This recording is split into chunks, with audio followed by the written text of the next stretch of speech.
তুমি যেটা বুঝছো এটা না বান্দা, তুমি মনে করছো যেই রঙে ভাত খাও। আমার এক পরিচিত জন, আমার একজন পরিচিত বাচ্চা বয়সী, তো তার মা আপনার 20 টাকার নতুন 100টা না কয়টা 50টা নোট রাখছে আর কি একটা বইয়ের ভিতরে। বুড়ি এমনি রাইখা দিছে ঘরে, উনি নতুন নোট মানে এবুড়িরই ফুট আপনার হে 2 দিন পর পর এর থেকে একটা নোট নেয় না, নিয়ে খরচ করে।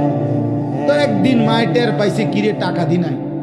তো সন্দেহ করতে করতে ওনার ছেলেরা যখন ভালো করে ধরছে, কয় আমি তো নিছি। কয় তো তুমি নিছো?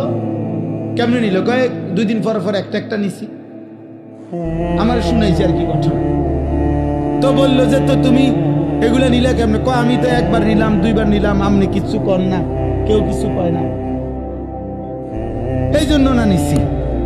আজ আমরা ভাবছি এটা যে আমি প্রতিদিন নাফরমানি করছি, একটা সেজদাও দেই না, একটা গোলামিও করি না, আল্লাহর একটা হুকুমও মানি না। ওমা আল্লাহ দে কি সুন্দর আমারে খাওয়াইতে আছে, পারাইতে আছে, বিল্ডিং দিতে আছে, বউ দিছে, বাচ্চা দিছে, জিফুত দিছে, সংসার দিছে, তামসা করতে আছি, ফুর্তি করতে আছি, মজা মারতে আছি, কোনো অসুবিধা নাই। ব্যাপারটা কি? আল্লাহ বলেন হ্যাঁ বান্দা, ব্যাপারটা হলো এই মালিক ইয়াউমিদ্দিন, হিসাবের জন্য তো আজকের দিন না, হিসাবের জন্য তো আখিরাত। আলাদা দিন রাখছি তো আমি আজ যা দিয়েছি সেদিন আখিরাতে নিয়ে আমার একটা নিঃশ্বাসের হিসাব আমি আল্লাহ নেব। আমার এক লোকমা খাবার, আমি এক ঢোক পানি, আমার চোখের পলক, আমার কায়নাতের যত কিছু দিয়ে তোমাকে উপভোগ করাইছি, আমি তার হিসাব নেব। আমি বাদশাহ, আমি রাজা ধীরাজ, আমি মালিক, আমি কিয়ামত দিবসের বিচার দিবসের মালিক। অতএব শুনে নাও, বাদশাহ যেমন আদর করে, বাদশাহ তেমন শাস্তিও দেয়, বাদশাহ যেমন পুরস্কার দেয়, বাদশাহ তেমন শাস্তিও দেয়।